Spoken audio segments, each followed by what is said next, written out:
Nag-ilugay kami sa audition, amateur hour singing competition. Kontestan wala gipilion, kay bisan og gyapang pagkantahon.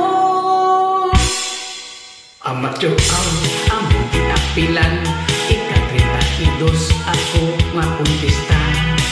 Babay lalaki, bata o tigulang, ilang gipa-apil basta mo kanta lang. Usa, duha, tulo, upat, lima, uno, walo, pulos na bagtingan. Kay ilang kanta pulos ng sinuganan, wa masayong unsaon nila pagkuman. Dihay batanon, gi-practice ang kanta, kay ang na-memorize niya ang title lang. Aron dili gud siya makalimot sa mga balat niya, gisulat ang litra. Usa dihang siya itawag na sa nervyos ang lawong perting los para. Busa ang kanta usab ni kurba, ang tingog niya murag tingog sa baka.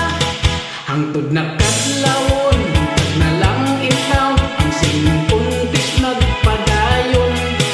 Kung kinsay mo dako, wala may nasayon, kay ang mga judges nakatulog.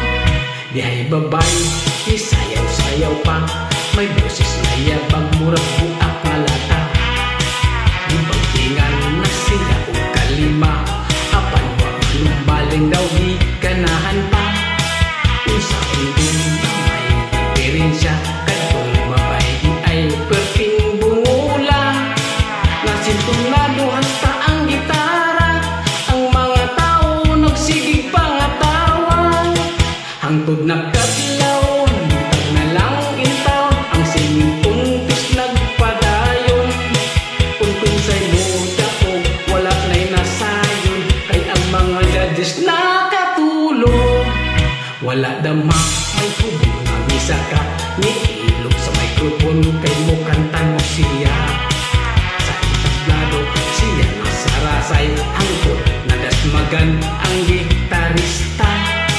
Gitarista, nabihan nga lagota, nilang busa ng hubog sa iyang gitara.